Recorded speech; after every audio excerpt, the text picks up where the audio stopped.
Good afternoon, Rotarians and guests. Welcome to the October 5th, 2021 Rotary Club of Gainesville meeting. If you're joining us, guests and Rotarians joining us on Zoom, please register your participation and type your name into chat, please. If you're watching on YouTube, please register your participation by sending an email to info@rotarygainesville.org. Now, please help me welcome Charlie Page back to the podium. We have missed Charlie, and we're so happy to have him back with us. He's going to lead us in the song and pledge today. Welcome back, Charlie. Thank you. Don't I look better? Yeah, like I've heard before, get further and smell better.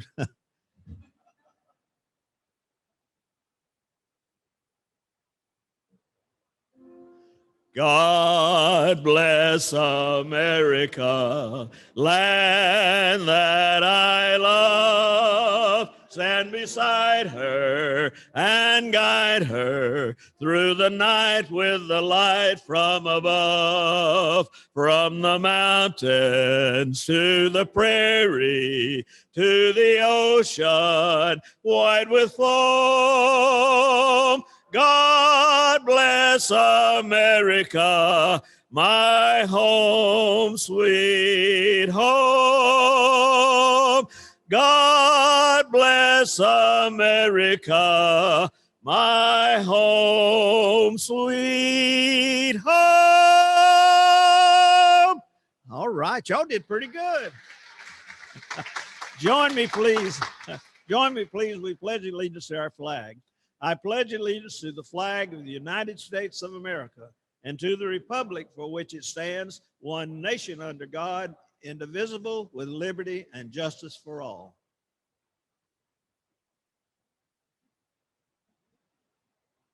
Thank you, Charlie. So good to have you back. And now for our invocation, Pastor Eric Spivey. Please join me in prayer. Gracious God, today we are reminded as we gather as Rotarians that wherever we are and wherever we go, there is no place that you are not with us. And so as our community prepares to celebrate the joy and extensive reach of the University of Florida this weekend, remind us, O Lord, of the joy of our hometown, of the strength of a powerful university thriving in our midst, and the future that is just in front of us as we all work together to make our community better, more equitable, more prosperous, more cleaner, and healthier. Now, O Lord, use our gifts and service to our community and make your vision of our community possible. We pray in your name. Amen. Thank you, Eric. You may be seated. Rotarians with guests and visiting Rotarians, please remain standing to be introduced.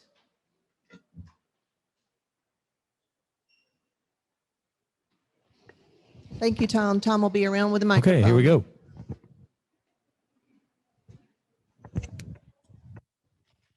Bring you the mic. Please state your name and your guest name for us. Hello, fellow Rotarians. Today with me, I'm very fortunate, and we're very fortunate to have Akila Caduce with us. She's going to be giving an announcement a little bit later. Thank you. Thank you, TJ. Here's Craig. Why, thank you. Craig Carter here. My guest today is Helen Warren. We used to sit together on the city commission. I'm very pleased to announce that she is looking forward to maybe joining this club in the real near future. Paperwork's done. Paperwork's done. Thanks, Craig. Hello, everyone. Dalton Baker here. My guest today is Justin Simic, and he is in an organization that he created. It's a nonprofit child trafficking organization. He's a pilot, and he flies for the organization. Justin.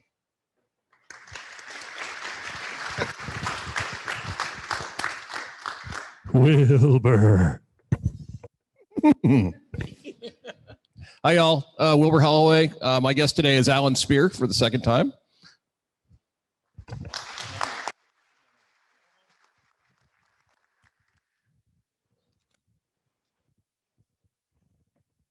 Thank you, Tom. Greg Young, my guest today is my cousin, Lynette Wilkie. She's visiting from Houston, Texas, where the RI convention will be held in 2022. And she and I would like to make a presentation at the appropriate time to President Matthew.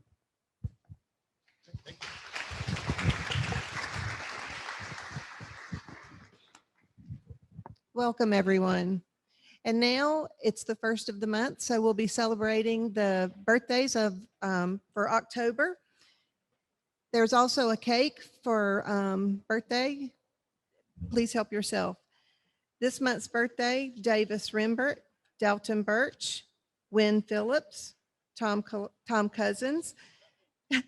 About added you to the October list: Catherine Pierce, David Nicholson, Scott Schroeder, Jay Hutto, Chuck Chance, Paul Clayton, Bob Franks, Marty Meisner, Brian Kramer, Danny Gilliland, Matt Marino, Rogers Bartley, Pete Inwall, Rusty Daughtery, John Pastore, Julie Waldman, Toby Monaco, Dink Henderson, Guillermo Diaz, Mike Comer, and Michelle Farkas. Happy birthday, everyone. Bring up your dollars. Thank you for leading the charge. And now we'll sing Happy Birthday, bringing Charlie back up to the podium. Thank you.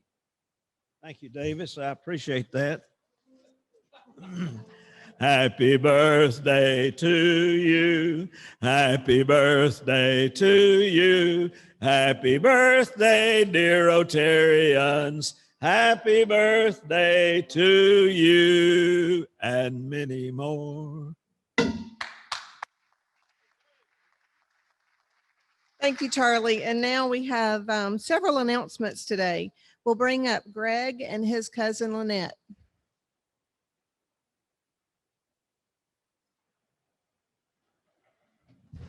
Thank you, Colleen. Well, on behalf of the Rotary Club of Gainesville, I would like to present our Rotary Club banner to Lynette Wilkie for her club, the E Club of Houston, Texas. And she would like to make a presentation to President Matthew, or President David. Wrong year. I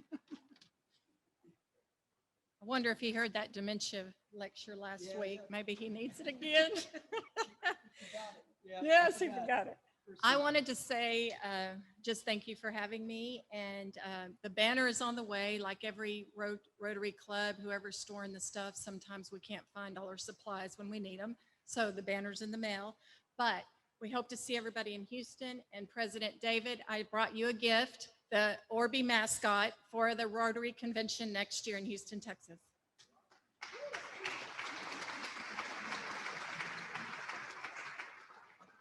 Thanks, Lynette. We are looking forward to having a great showing in Houston this coming summer.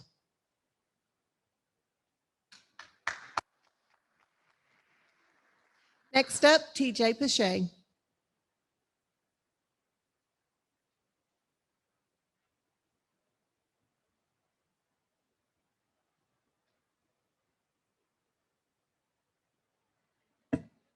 I should learn better than to walk that way, because then I get to see how fat I am right on that big screen.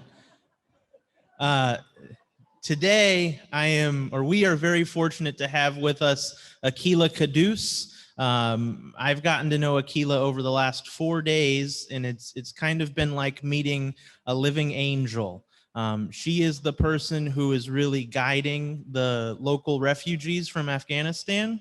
Those folks arrived yesterday morning, and for all of the work that I thought we were doing, she's doing about 10 times more. So we're very fortunate to have her with us, very fortunate to hear a little bit about those families, and hopefully we'll be fortunate to continue to support them as they make themselves welcome here in Gainesville. Akila.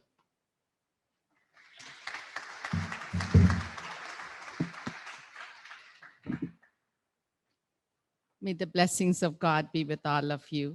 Thank you so much for having me here. My name is Akila Caduce. I'm a mother of 3 and grandmother of 11. That's my highest accomplishment, okay? Secondly, I do run a foundation which has been established for the last 30 years. It's called Cathedral Foundation, and it's a humanitarian foundation. It has no boundaries of religion, race, or countries. It's national and international. Anybody reaches out to us, we try to help in the most natural way we can. We have no administration cost, and we personally supervise everything. Plus, I'm also on the board of Welcoming Gainesville, and I have been a resident of Gainesville for the last 21 years, but we are from down south. So don't hold me responsible if you come from hurricane land, okay? But we do have a lot of Gators in our families. So we are happy to be part of Gainesville. I'm very happy to announce that we were able to host we had 4 families. All of them are not completely here, but part of the members are here. There are one family is completely here. There's a family of 6. So it's a process. When they said they were bringing the families here, we jumped in and we said, yes, we'll do it. But I didn't realize all the technicalities that go with it. But I said yes, because I knew I live in Gainesville and I have the support of a lot of wonderful people around me.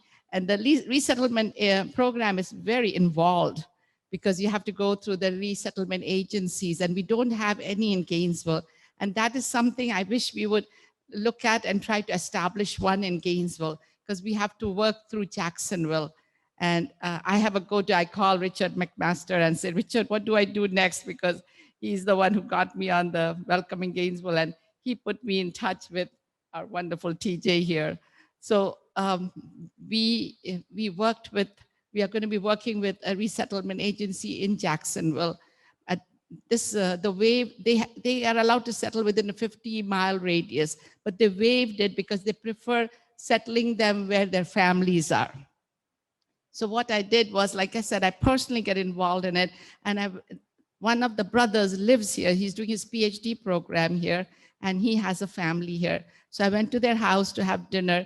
I'm a Muslim by faith, and most of the refugees who are coming here will be Muslims. But, not all Muslims, though our faith is the same, our cultures are different. So we want to make sure when they come here, they're culturally comfortable also. So what I might think is, oh, I want to do the house like this, is not what they might want. So I went for dinner and I spent the evening with them, asking them what is needed, what makes them, and watching what they do and what makes them comfortable. So I made a mental list in my mind. And when TJ reached out to me and he said he had some funds available, we went shopping the other day to Sam's and Walmart, and we bought things. But I would tell him, like, no, we need that shampoo because their hair, this doesn't need tangling. We need this toothpaste because, in Islam, we have to be particular that they don't eat pork. So any pork products that are in a thing that goes in your mouth, we don't use it. So like, no, not this. So it was like shopping for your own family.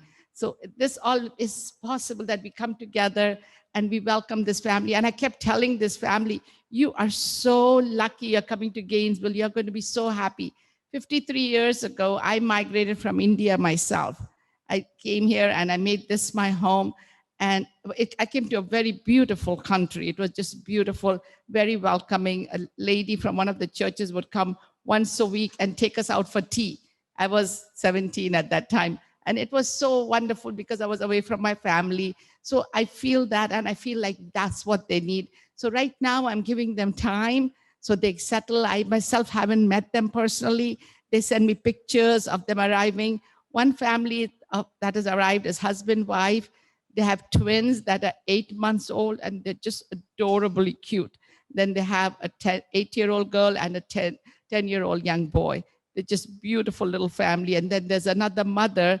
She has a 2-year-old girl. She has arrived too, but her husband hasn't arrived. He has come, I think, up to London and he's waiting for his paperwork. And then one man he's in Germany waiting for his paperwork, but his family didn't make it yet. But there are 5, 6 people there waiting. And then one lady has arrived. So there are 4 families, and we have to be very sensitive how we deal with them because they all work for the American embassy and they have families still there. So we don't want them to become very visual. So, all these things. We have to think of their safety, so many things. I don't want to take too much of your time, but if you have any questions, please let me know. I think together we can make a beautiful home for them. And I thank you so much for giving me this opportunity to come in here and talking to you. Thank you so much.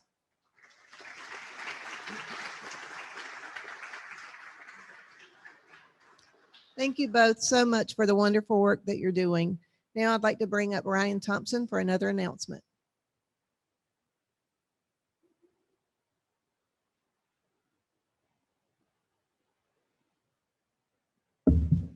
Good afternoon. Many of you know that we've been supporting Rebuilding Together North Central Florida for several years, both through sponsorships and volunteering. Through the pandemic, they've shifted their focus on minority-owned small local businesses. They're opening back up to volunteers, and we have an opportunity on November 13th to join them. They're really excited about having us back, and frankly, I am too. And if you'd like to join us, please get in touch with me. I'll put a notification in the newsletter and send out some emails with my contact information. Thank you. Thank you, Ryan. Up next, Eric Godet.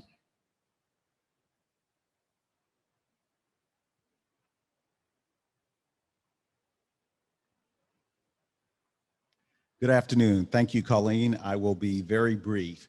I just want to make sure, as a member of the Ethics and Business Committee, I want to encourage all of you to nominate individuals. I just want to share a few words that this award is done in conjunction with the Chamber of Commerce and has been presented since 2011. This award honors and recognizes individuals and businesses in the community that exemplify the ideals of Rotary and consistently demonstrate strong commitment to the highest ethical practices in all facets of their business. So again, we're trying to encourage nominees. Anyone who within your network would be an appropriate person to nominate. Anyone can make a nomination.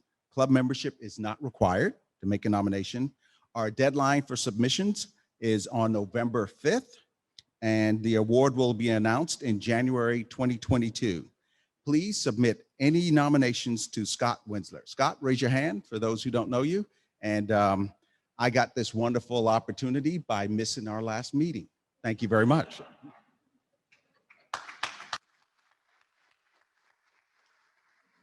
Thank you, Eric. And one final announcement, Richard Allen. Hi, just wanted to let everybody know that November 30th is going to be our international auction. Last year we didn't get to have one, and this year we're going to do it. It's going to be here. We're going to do our best to make it really celebratory. It's going to benefit the Cambodia project, so we'll be working with clubs around the world in 2022 as we try to help the village families succeed over there. And so if anybody has donated in the past, it would be terrifically helpful if you could volunteer to us, let us know at the table after this, or just email me. Let me know if a donation that you've made in the past of a vacation property, those kinds of things. Let us know if you could do that again this year.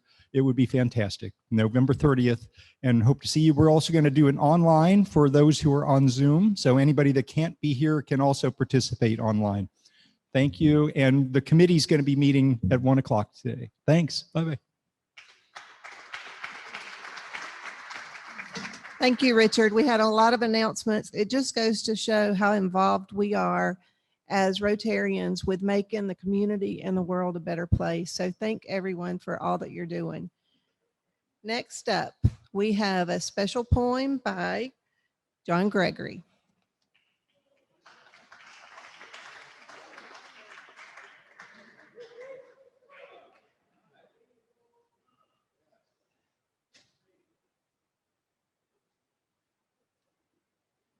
This is a poem about not Columbus Day, because Columbus came over and he made all the Indians slaves. So this is called Indigenous Peoples Day. It's American Indians, okay? Anyway, Indians get fresh meat in a way. That seems mighty strange, some folks say. They watch the sky, because where buzzards fly, they know it's a dead giveaway.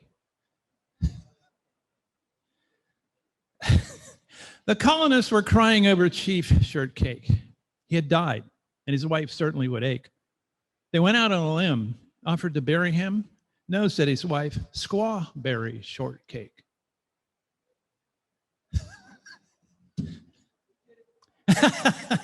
Pregnant American Indian in a crash, then coma, it's true. Had twins while under, idiot brother, named them too. The girl's name, she asked. Denise. Oh, not bad. She'd relax. The boy, your brother gave the name as the nephew. Two Indians thinking about their roast fish stew sat in a kayak, got cold, and what to do? They lit a fire. Kayak did fall, proving once and for all you can have your kayak and heat it too. Happy Indigenous Peoples Day.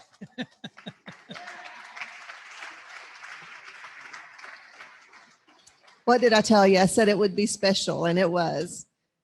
And now, please welcome to the podium our president, David Gracie.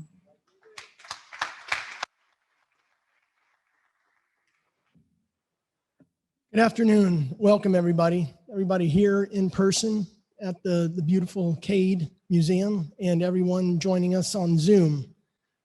So great to be connected with everybody today.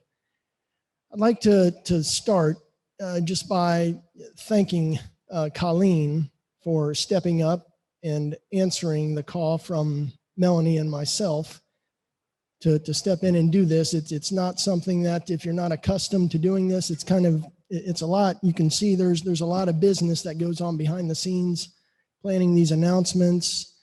So let's give Colleen a round of applause. She's a wonderful Rotarian. Thank you, Colleen.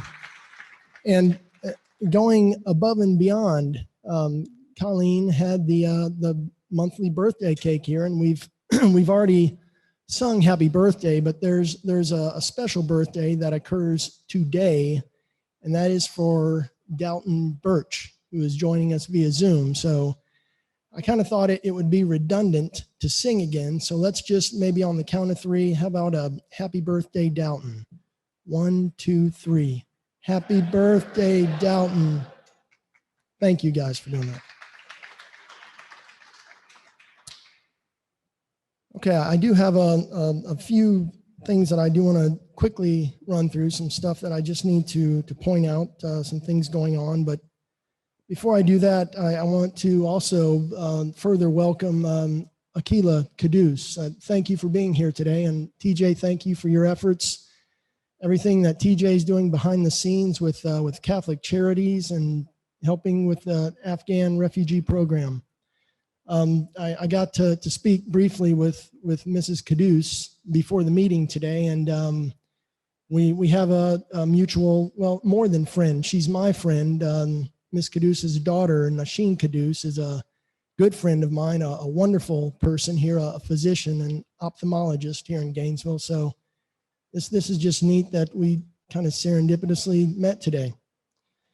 I got a magazine in the mail. I was traveling this week, and when I got back on Sunday, I got a magazine that had a really cool article in there on Walker Furniture, and it was neat because the article was written, edited by Lisa Mueller, and I was complimenting Mary Kate on it, and Rennie Henderson, sitting right next to Mary Kate, said, "Well, that's actually my magazine. I founded that. I'm the publisher." So awesome. So that was cool.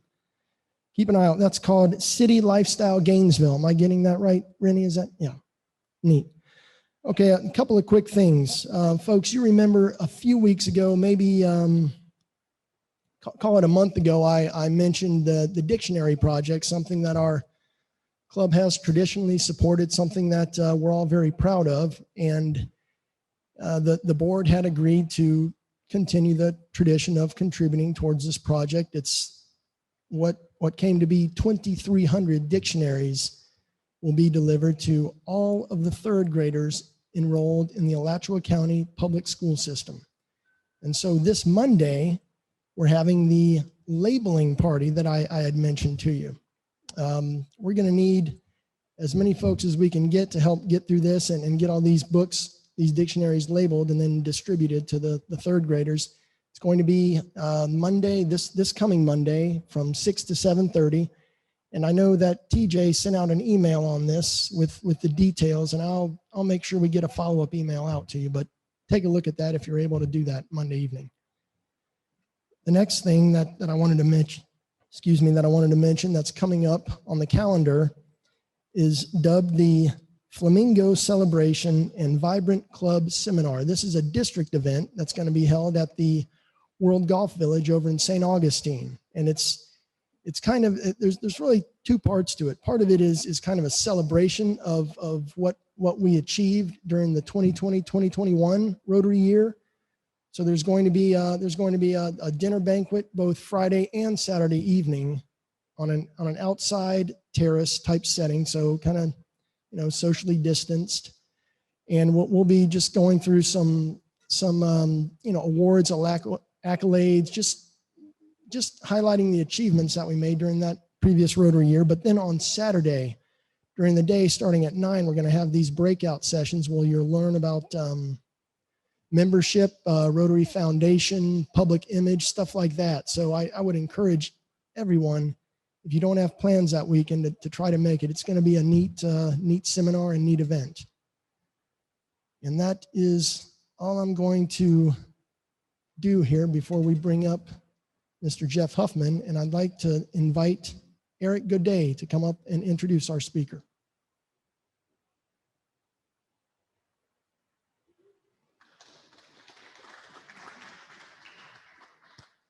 Okay, guys, so we're in for a treat. Jeff Huffman is the Director and Chief Meteorologist at the Division of Media Properties. Jeff also is the Director of the Florida Public Radio Emergency Network and South Carolina Information Network, both which are housed at the University of Florida at the studios of WUFT, and serve all public media stations in both states with life-saving weather information. Jeff hails from the University of Missouri in Columbia, where he spent 8 years as the morning meteorologist for the ABC and Fox affiliates of Mid-Missouri. Upon arriving to UF in 2011, he co-founded WRUF TV, a 24-hour news, weather, and sports channel serving Alachua and Marion counties. UF students who aspire to become broadcast meteorologists get real-world training from Jeff and the very accomplished journalism and telecommunication faculty at the University of Florida. More than 20 meteorologists are now working in top 100 television markets around the country as proud Gator alum from WUFT and WRUF. Please give a big Rotary welcome to Jeff Huffman.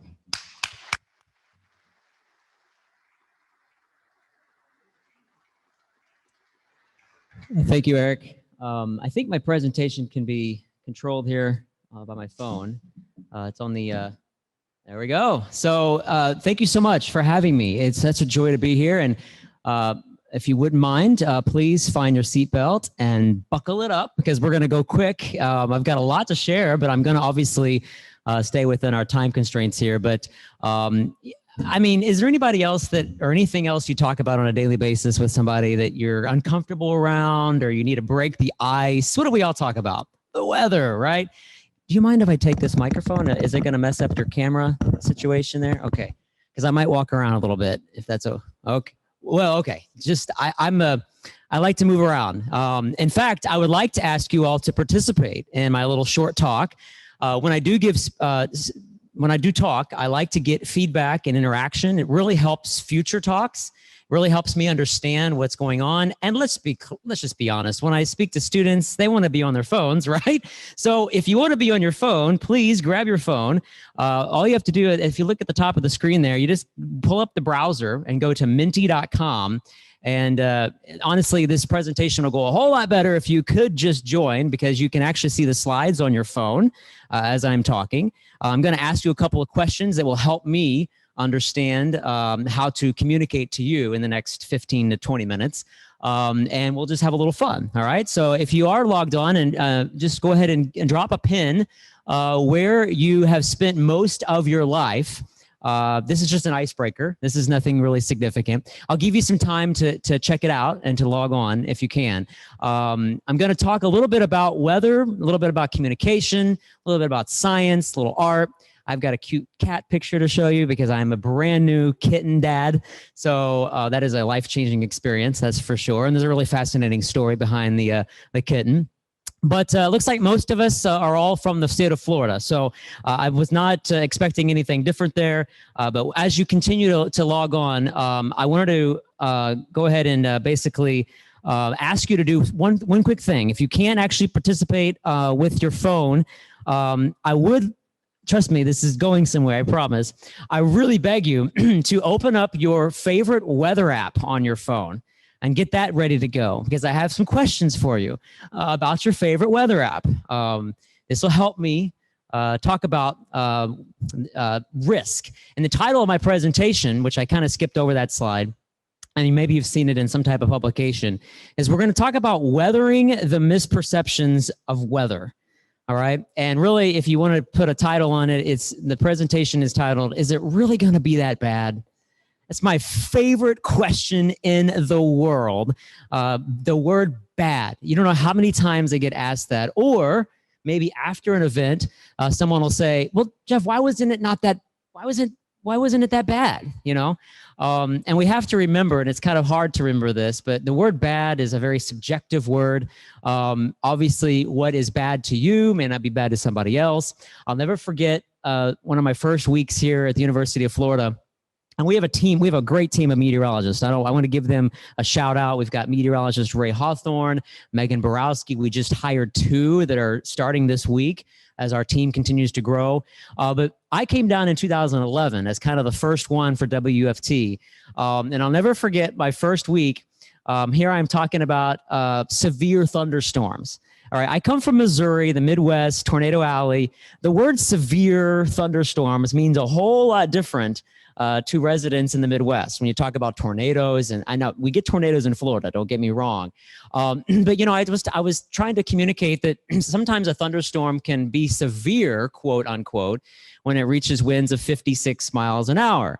And I'll never forget this person that called me and said, "Jeff, when I'm walking to my car and it's only a 40-mile-an-hour wind gust and it's pouring down rain and there's lightning strikes all around me, that is a severe storm," you know, and that's true. I mean, the word severe, the word bad, it's all about how, you know, what happens to us. So I guess what I want you to do as you listen to me ramble in the next 15 minutes is think about the way you receive weather information. Because I know this room is full and this Zoom is full of influencers in our community. All right. And, you know, I decided to dress down a little bit today. By the way, I don't have audio. So this is a video of me doing the weather back in 1987. It's on YouTube. All right. Yeah. I've been wanting to do this since I was in 3rd grade.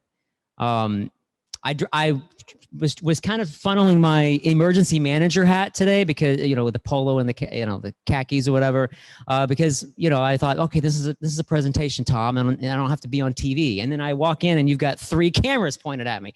So I guess I should have been a little more stuffy. But yeah, I've been passionate about the weather since my family was severely impacted by a tornado. I literally have the Twister story, if you remember that great movie back in the 90s. I'm sharing my age now. I'm not going to play this for you. It's embarrassing and it's funny and it's cute, you know, but I have a lot of passion for what I do. So if anything else, I know some of you are just kind of probably thinking I'm going to talk about today's forecast. Maybe you're interested about the homecoming rain chances. We're going to talk about that in just a second. But more than just talking about the science of meteorology and what's going to happen outside every day, my passion is communicating risk. Risk is really difficult to understand, and we all perceive it differently. So the room got really quiet, so we need another laugh. Here's my cat. Her name is Stormy. Why isn't she showing up? Uh-oh. Wow. This is quite this is in the TV business, this is quite the tease. Do you mind to hit refresh on the browser on that computer? I think that's why. So lighthearted moment because I got you all real quiet and real serious about the word risk. Stormy was rescued during Tropical Storm Elsa out of the engine of a truck. So I can hit present again if it pops up there. Anyway, so I called her Stormy, and she changed my life. All right, we can't see the cat. All right, trust me, she's really It's on your phone. See, if you have logged on the phone, there we go. Let me show you. Oh, thank you for that. So if we go back to the presentation, I can show you how to pull it up on your phone. I knew I'd get you somehow. There it is, minty.com, and then type in those 1, 2, 3, 4, 5, 6, 7 digits. Pretty easy, right? Or you can just hold your phone up and snap the QR code. Hope that works. Then you can see Stormy. Stormy has taught me a lot about life. I don't have any kids, but now I have a little cat. Oh, anybody cat people? Yeah? Okay, a few. Man, let me tell you, she is sometimes a cat 5. I've been waiting for weeks to tell that joke. All right, now that you're laughing a little and we're not so serious about risk, let me just give you our quick little commercial here. We do a lot of work from the Storm Center at WFT, all right? We are a public media network. That's kind of stuffy. We actually think of ourselves as emergency communicators. We have an emergency communication service. So you won't hear us on WLRN in Miami or WUSF in Tampa or WFSU in Tallahassee on a sunny and 75 day. You'll hear us when there's a chance of something bad happening, something that could affect your life. All right, that's what we do. No hype. We don't have anybody standing out and getting their hair blown in the wind during a hurricane. Not those people funny. I used to be one of those people. But we communicate risk and we try to localize the potential impacts to your hometown. And if you want to see a bunch of alphabet soup, there's all the call letters of the stations that we cover throughout Florida and South Carolina. And here's a look at our studio. You're welcome to come visit sometime if you'd like. Just shoot me an email. I'm going to show you my contact information at the end. But yeah, that was during Hurricane Irma. That was the kind of our first real big test. Hurricane Irma was one of the hurricanes that really tested the whole system in Florida. Emergency managers, sheriffs, gas, power, light. I mean, it was one of the biggest tests Florida has ever had since Donna and across the entire state. So really the biggest hurricane test for our whole state in a generation. So let's have a little fun real quick. I hope you're logged in because this is really kind of interesting. On your weather app, tell me what it says the chance of rain is on Friday. Or if you just want to blurt out a number, feel free. Raise your hand, I'll call on you. Here we go. What's going on Friday here in town? Anything happening here on Friday? Oh yeah. So let's see what the chance of rain is on Friday. Let's all try to figure this out. Uh-oh. All right. I'm impressed, actually. I'm impressed that we've got a couple of people that have a weather app that says 40, 70, 50, or 80, but wow, this is interesting. Now, I take a chance every time I do this presentation. There was one time I spoke to about 250 college students in a class, and I had them do this on the chance for rain tomorrow. And we had about equal numbers between 30 and 80%. Yeah. So not every day does it happen this pretty convincing, right? So I have a question for you. Now that we have seen the chance of 60%, look at your phone. Will it rain on your parade Friday? Yes or no?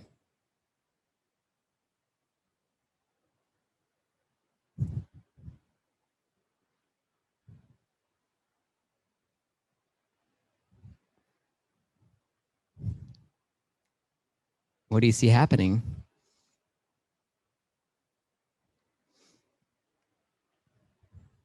What? It's a yes or no. So what you've actually, I think I can even break the responses down to, I guess most of you put 60%. So this breaking it down based on what you answered in the prior question doesn't really make a whole lot of sense.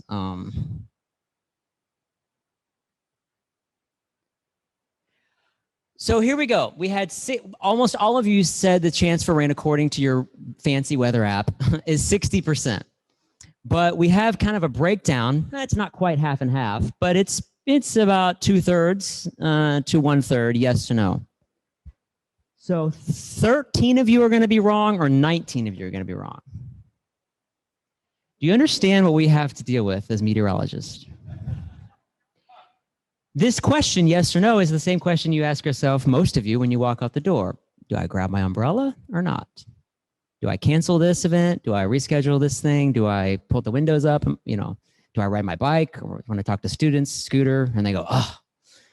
So we as humans make a binary decision all the time. Do I evacuate or not? Right? Do I put up the storm shutters or not? It's always this or that. But when we talk about the science of weather and communicating it, we talk about an array of possibilities, right? So let me be real. If you want to get your phone out and record what I'm about to say, it could be a viral moment. I'm not sure.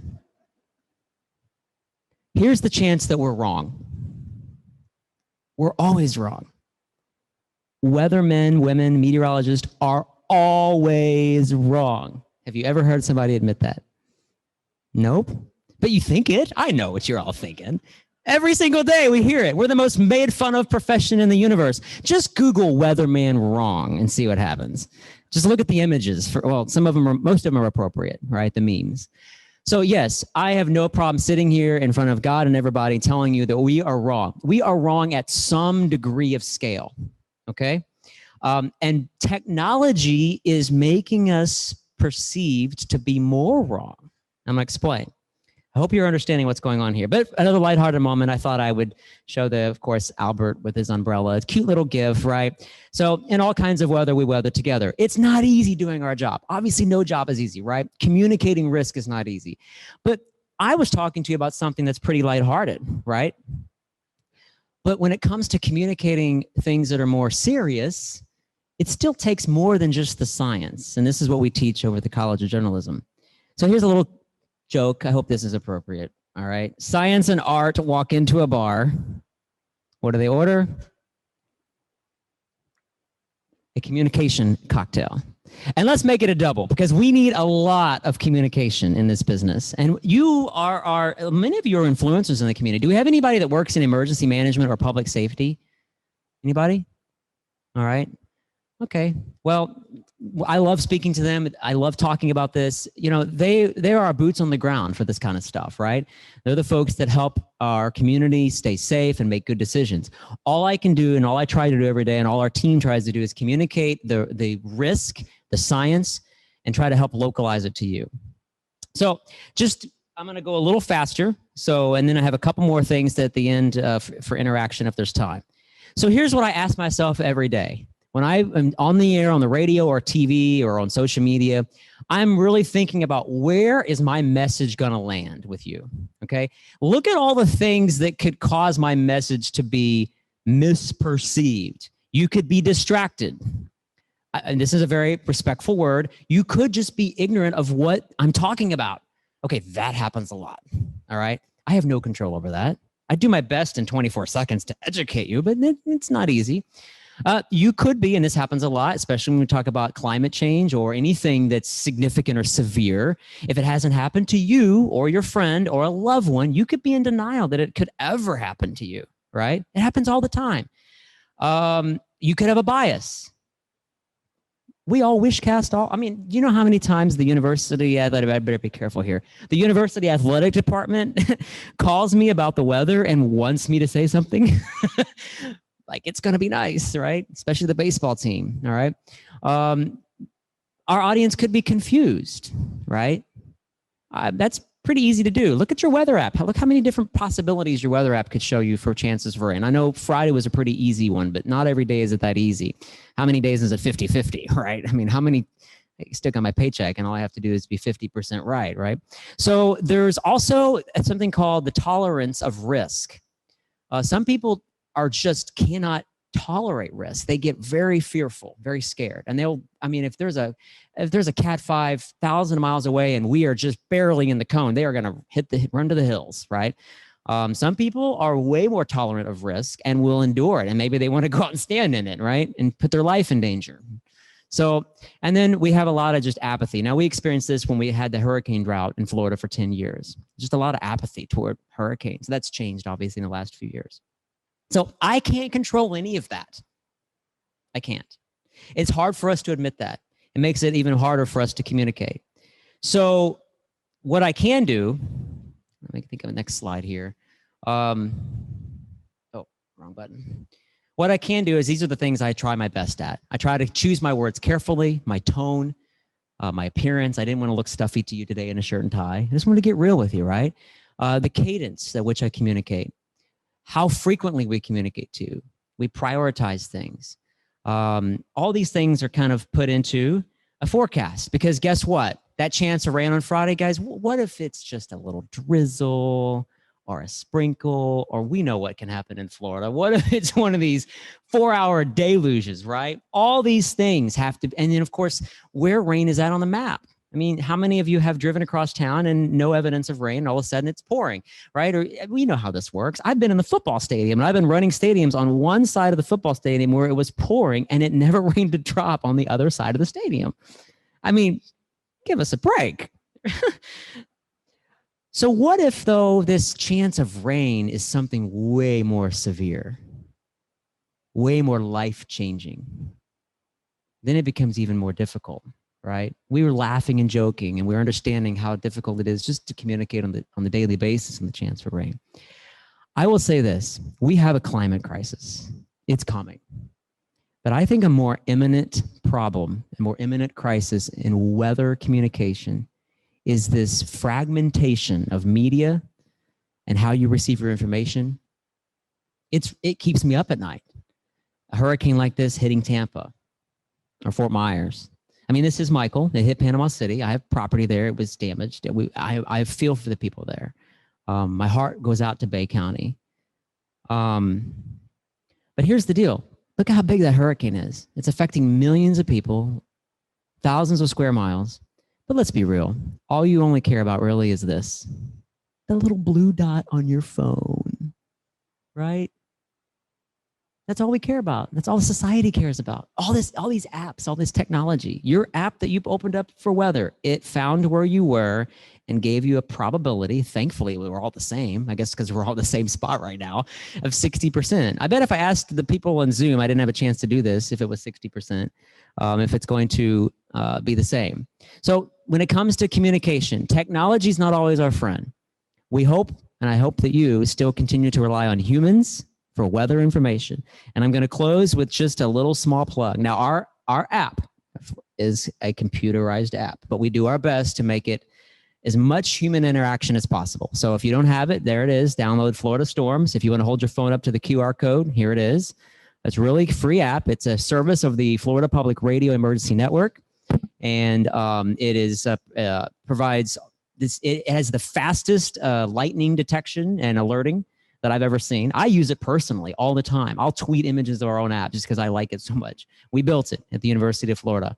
It has a great combination of computerized information, so you can get your percentage chance of rain on Friday, but we have a whole lot more in there from humans. And then the last, I am going to show one more slide. I think we're probably close to being up on time. Just remember, that little 20%, 60% chance for rain, this was Hurricane Irma back in 2017. If Hurricane Irma would have only moved 20 miles west of where it actually tracked, it would have flooded 200,000 more people with 9 foot or more of storm surge. Think about that. So we can't take a chance on these little small nuances of these significant hazards. You put your seatbelt on every day, right? Did you know the probability of you getting in a life-altering accident over the course of your lifetime is less than 0.1%? Think about that. Probability of rain is 60%. Some of you carry your umbrella, some of you don't. But when it comes to significant or severe weather and hazards like that, we take risks seriously and we try to communicate it as effectively as we can. And I have a lot more to share, and maybe some other time I'll be able to share somewhere around the community about risk. And if you ever want to shoot me a note, let me go to the last slide. But I'll be happy to take questions while I pull up the last slide, and you can hold your phone up, I think, to this image here, or here, I'll just say thanks. My email address is jeffhuffman@ufl.edu. There it is. So if you want to contact me, feel free. Happy to take questions if there's time. So thank you so much.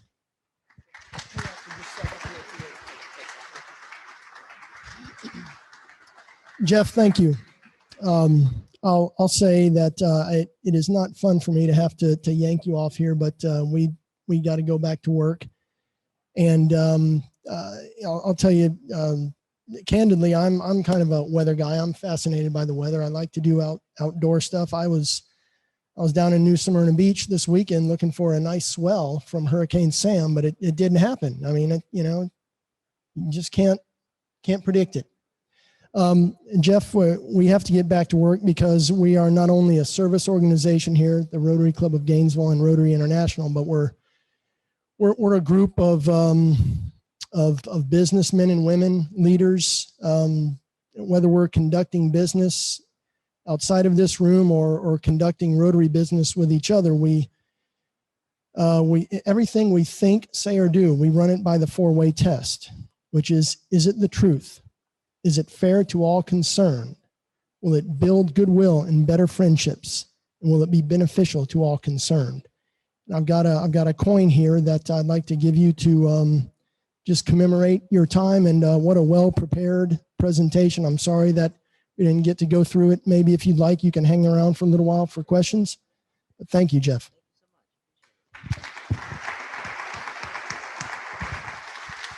Colleen, would you grab a ticket out of there? This is for the drawing for it's already actually been halved, but this is for the Rotary Reading Safari. And the last three digits, thank you for allowing me to read this, Colleen. It's 325. 325. Nice. Thank you, everybody. We'll see you next Tuesday.